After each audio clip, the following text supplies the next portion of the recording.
Hello and welcome to today's MFTV paper review. Once again, I'm filling in for Darren Lewis, who's enjoying a well-earned break. I hope you're not missing him too much. There's a mixed bag on the back page this morning as two angry men dominate the headlines. The Mirror leads an exclusive picture of Emmanuel Adebayor, yes, him again, recreating his now infamous celebration that's landed him in so much trouble this week. You know the one we mean, sliding on his knees, big grin on his face, etc. This time it was only at Manchester City's training ground, not in front of several thousand gooners baying for his blood, but you'd have thought he might try to keep a slightly lower profile. That picture though is just part of the story, with Arsenal boss Arsene Wenger launching a scathing attack on his former striker. He accuses Adebayor of deliberately going out to hurt Robin van Persie at the weekend, and he follows that up by blasting Mark Hughes for failing to acknowledge the seriousness of the incident. The Frenchman claims 99 people out of 100 would say the incident was bad, and the 100th is Mark Hughes. The irony of those words, coming from a man who regularly fails to see the incident, will, I'm sure, be lost on no one. Those words also make the back page leads in the Mail, the Independent and the Express.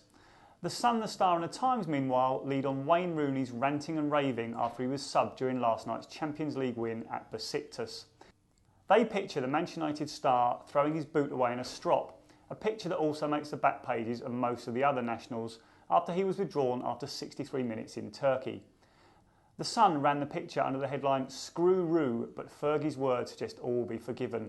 Far from criticising his starman's show of petulance, the Old Trafford boss merely felt Rooney's reaction showed he simply wants to play all the time. I wonder if he would have said the same thing had the player in question been one of United's lesser lights. I guess we'll never know. Anyway, don't forget, if you want to share your thoughts about Wenger's comments or Rooney's reaction, let us know at mirrorfootball.co.uk. Elsewhere in the Champions League last night, Chelsea got their campaign off to a winning start with a 1-0 win over Porto at Stamford Bridge. Manager Carlo Ancelotti said before the game that the conditions were right for his team to win the Champions League this season. After an unconvincing display, however, the papers aren't so sure. The Mirror's headline of "You'll need a lottie more" would suggest they're not convinced. Certainly Martin Lipton wasn't blown away by Chelsea's display. He reckons performances like that won't satisfy Roman Abramovich for long, nor will they see Ancelotti lead his team out at the Bernabeu in May. There is a similar theme in the Independent. Their headline is "Anelka fires but Chelsea miss Drogba." The big striker is, of course, suspended from European action after his outburst at the end of last season's semi-defeat by Barcelona. And Sam Wallace said in his match report that no one needed telling the Chelsea team is not the same without him, as they laboured to a win over the Portuguese. One Portuguese star with plenty to smile about this morning, however, is Cristiano Ronaldo. The Real Madrid star scored twice last night in a 5-2 win at FC Zurich. The star summed up his display under the headline "2-goal Ron, free and easy" in celebration of his 2 free-kick goals. Liverpool and Arsenal kick off their Champions League campaigns tonight, of course, but perhaps the most intriguing game of the evening will be at the San Siro. That is where Inter Milan will face Barcelona, meaning a head-to-head duel between the two strikers who swapped clubs this summer, Samuel Eto'o and Zlatan Ibrahimovic.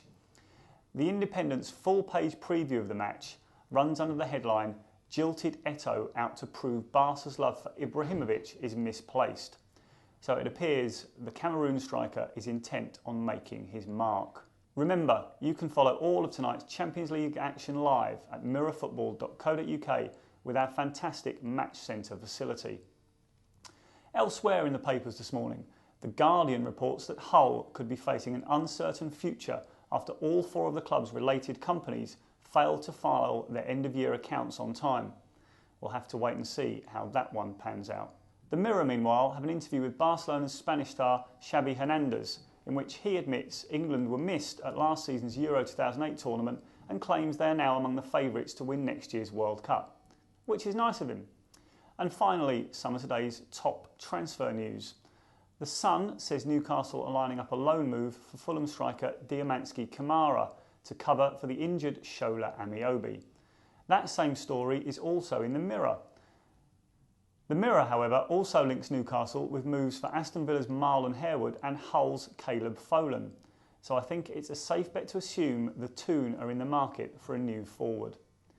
Also possibly set for a new challenge is former Middlesbrough boss Brian Robson.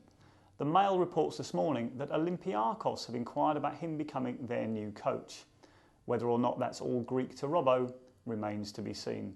All that remains for me to do is to remind you that you can find the latest breaking news all day, every day at mirrorfootball.co.uk.